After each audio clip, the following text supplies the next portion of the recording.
There's a side to the J-pop industry that casual fans rarely see. Hardcore fans don't support the idols just for the music.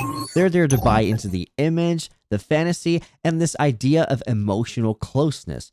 But when there is a boyfriend reveal that goes public, the consequences can be immediate and severe. Because in this industry, having a romantic partner going public can have severe consequences, not only from fans, but sometimes even the label itself. And in this video, I'm going to be breaking down exactly why.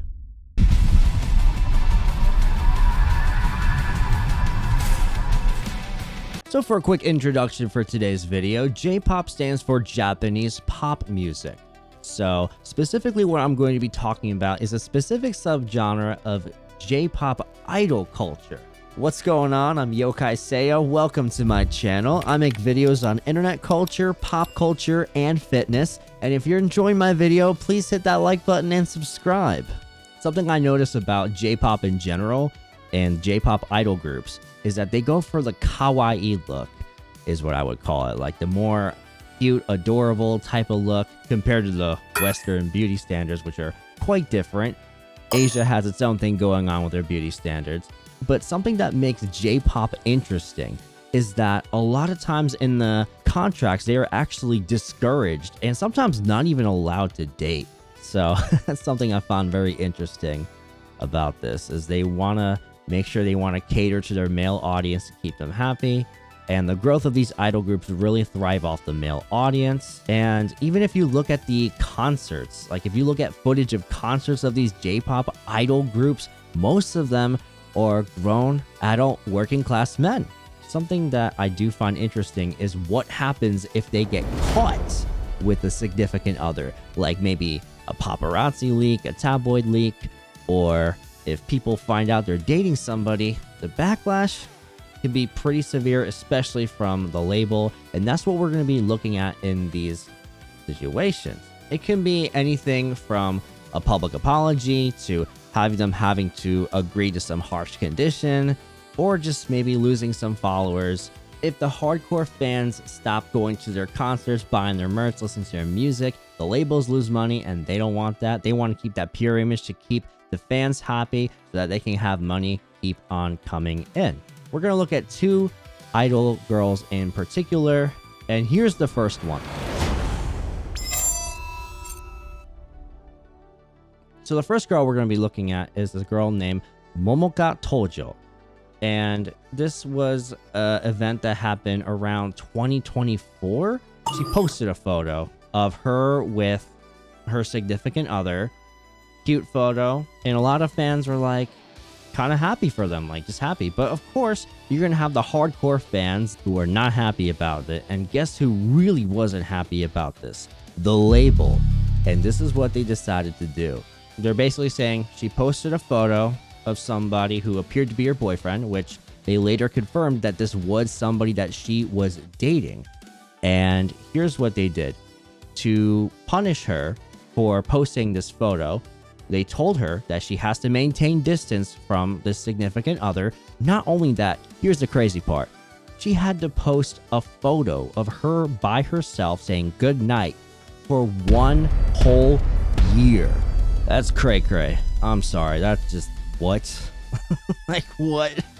You're gonna punish her for having a boyfriend? That's crazy. Like, totally normal thing in other parts of the world, but as J-pop idols, we don't want to piss off the hardcore fans. I just find it interesting that the label forced her to do this for a whole year just to appease to some hardcore, like, stans. That to me is crazy. And a lot of people online had some things to say about it too. One of the comments on this page says, "How does nobody involved, management, idols, fans, see how utterly ridiculous that all is?" I agree. The idea that these people just can't date is crazy. Another one says, "This is why Japan's most talented idols flee Japan and move to Korea, where they are free to date anyone they want." Yeah, I do find that interesting. They have so many strict rules with dating that they have to go by. And there are exceptions too. Like, there are some J-pop idols that have private relationships, and sometimes they make exceptions for them. But it's very common in Japan for these idol groups that, especially the female ones, where they're not allowed to date, and if they do, they just punish them for it. Here's another comment saying, just such a stupid business. What can you say? I'm just adding my thumbs down vote. Otherwise, speechless. Another one says, why is it always females that this seems to happen to? Yeah, it's just very interesting. Now, this is definitely more of an extreme case. This is not happening across the board with everybody. Here's another idol that this happened to.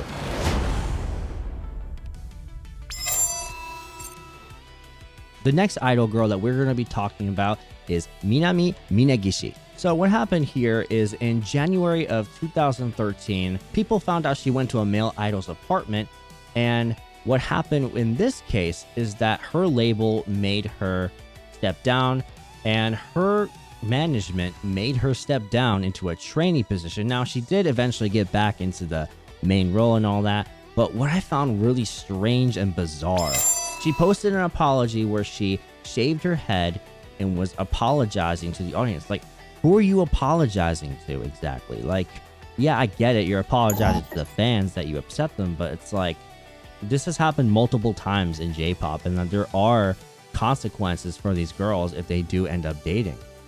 And I just found that very interesting. These are people, these are human beings, you know, but they're so focused on trying to cater to the hardcore fans that they want to keep as much money coming in as possible, that they're going to have these strict rules in place. Yeah, I find all this very crazy. I'm glad that the West doesn't have stuff like this.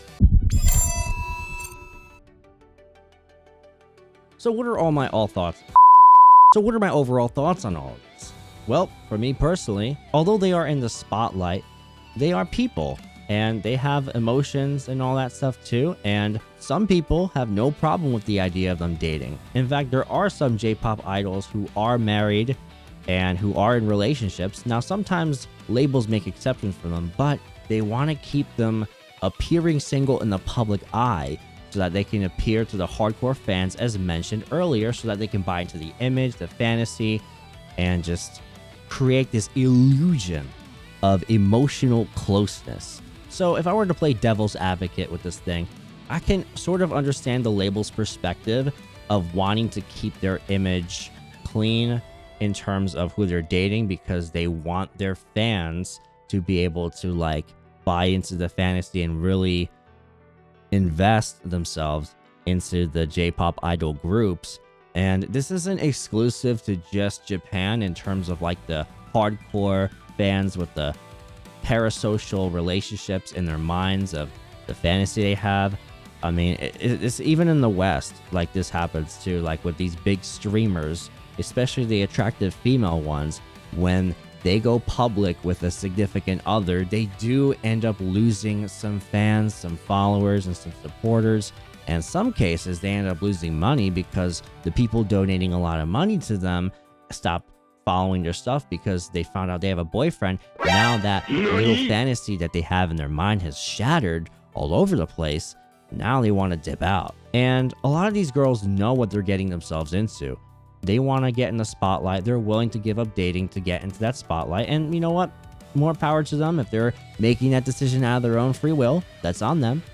But I do think it's a little extreme to have all these crazy punishments, like have apology videos, make them post a photo every single day to appease to the stans. Who they date in their private life shouldn't affect their career, but unfortunately, when you have an overwhelming male audience and then every stadium that they go to is just filled to the brim with testosterone, the idea of them having a public relationship can really affect the hardcore fans. I feel like casual fans or people who appreciate the music or stuff like that, I don't think they're going to be as affected by it. At the end of the day, if the label knew that if people knew they were dating somebody and it wouldn't affect their metrics at all, I don't think they would have all these restrictions. But deep down inside, they know that they don't want to lose money and they don't want to lose supporters, so they're going to keep doing this.